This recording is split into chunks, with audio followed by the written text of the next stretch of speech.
জানাতে লক্ষ্মীপুর থেকে সরাসরি যুক্ত হচ্ছেন সহকর্মী পলাশ সাহা। পলাশ, নিষেধাজ্ঞা অমান্য করে তো মাছ ধরা হচ্ছে, প্রশাসনে নিয়ে কি বলছে এবং অভিযান করা হচ্ছে কিনা আপনি জানবেন।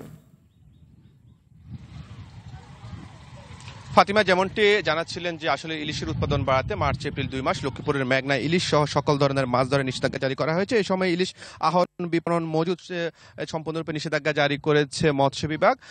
তবে নিষেধাজ্ঞা চললেও কিন্তু বেশ কিছু অসাধু জেলে এখনো নিষেধাজ্ঞা অমান্য করে লক্ষ্মীপুরের যে মেঘনা নদীতে তারা মাছ শিকার করছে। আপনারা ক্যামেরাতে এই মুহূর্তে দেখতে যে নৌকাটি দেখতে পাচ্ছেন, এটি কিন্তু কিছুক্ষণ আগেই মাছ ধরে কিন্তু প্রকাশ্যে তারা এই দিনের দিবালোক প্রকাশ্যে তারা মাছ ধরে কিন্তু ফিরেছে এবং কিছুক্ষণ পরে তারা এই মাছগুলো তারা নদীতে ঘাটে এসে তারা বিক্রি করবে। এছাড়াও লক্ষ্মীপুরের যে শহরের বাসা বাড়িতেও কিন্তু প্রকাশ্যে ইলিশ বিক্রি হচ্ছে। তবে এই বিষয়ে জেলেরা বলছেন যে তারা আসলে পেটের দায়ে তারা নদীতে নামছেন, তা নিষেধাজ্ঞা সময়ে মাছ শিকার করতে। তারা বলছেন যে আসলে সরকারি যে খাদ্য সহায়তা, সেই খাদ্য সহায়তা কিন্তু তারা ঠিকমতো পাচ্ছেন না এবং তাদের জন্য যে নির্ধারিত যে খাদ্য সহায়তা, তারা যে নিয়মের বিতরণে যে নিয়মের বিষয়ে কিন্তু তারা অনিয়মের তারা অভিযোগ করেছেন। তবে এ বিষয়ে আমি লক্ষ্মীপুরে যে জেলা মৎস্য কর্মকর্তা রয়েছে, সে মৎস্য কর্মকর্তার সাথে আমি কথা বলেছি। তিনি আমাকে যেমনটি জানিয়েছেন যে আসলে নিয়ম মেনেই জেলেদের যে খাদ্য সহায়তা সেটি কিন্তু বিতরণ করা হচ্ছে এবং তিনি জানিয়েছেন যে লক্ষ্মীপুরে 32,000 নিবন্ধিত জেলে রয়েছে, কিন্তু তিনি বরাদ্দ পান 28,000 জেলের জন্য যে খাদ্য সহায়তা সেটি,